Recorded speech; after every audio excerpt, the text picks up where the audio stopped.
Ask people for a blood donation and you might find many volunteers. Tell the same people that they'll get paid for it and many will now decline to help. Why do you think that might be?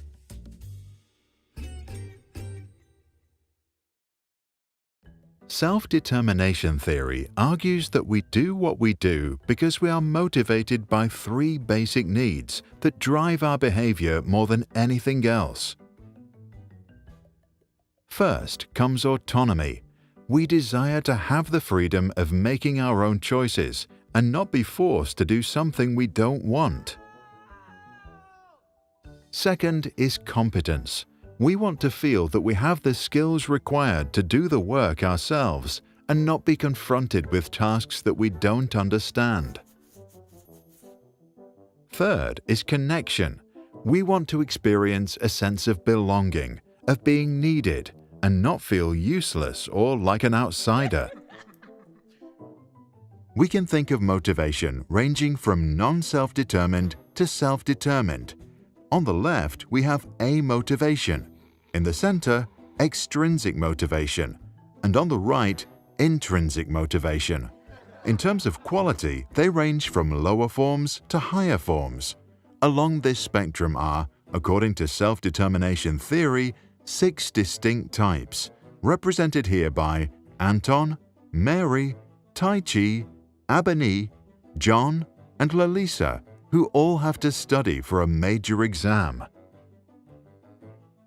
Anton does not understand the topic and therefore feels disconnected to the material. His need for competence remains unsatisfied and undermines his autonomy, leading him to lose control over the situation. As a result, he begins to think that school is pointless. He experiences amotivation. Mary likes to learn when she knows that if she does well, she will be rewarded.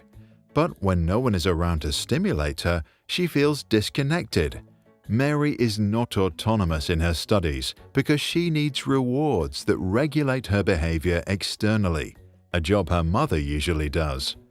This stage is called extrinsic motivation, externally regulated.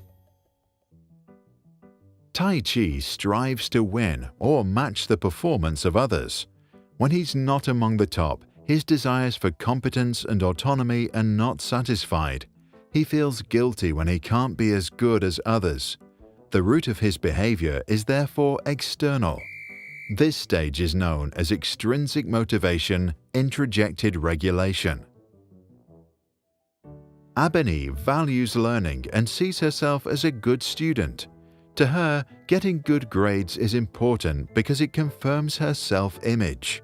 Despite the fact that she doesn't feel connected to the material, she does well because she regulates her behavior by identifying with the idea of being a good student. She's motivated by an ideal.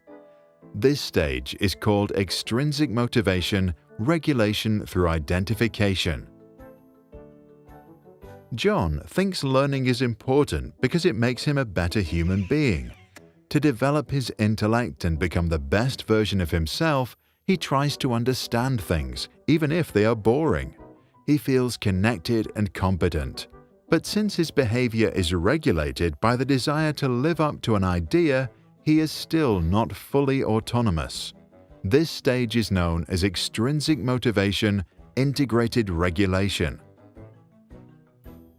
Lalisa learns things because she is curious and enjoys it. She can feel completely connected to the material and often loses track of time.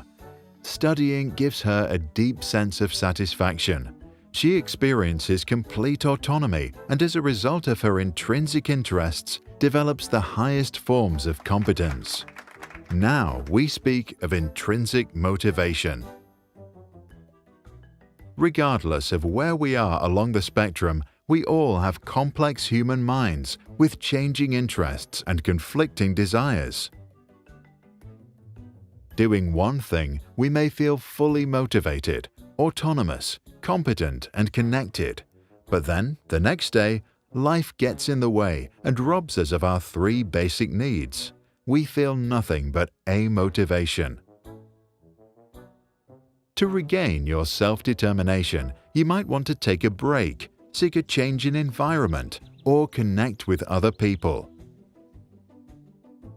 Self-determination theory was developed by the two American psychologists Richard Ryan and Edward Deci in the 1970s. More recent research points to some cultural differences. Many American students seem to learn to outcompete others. When Chinese study hard, it's often because they feel guilty if they do not meet expectations. On the interplay between extrinsic and intrinsic motivation, Deci said, "Sure, money motivates, but that's not the point. The point is that while money is motivating people, it is also undermining their intrinsic motivation." So what do you think about the model? Do you agree or disagree with the theory? And what do you think about extrinsic rewards? Share your thoughts in the comments below and let us know what motivated you to do so.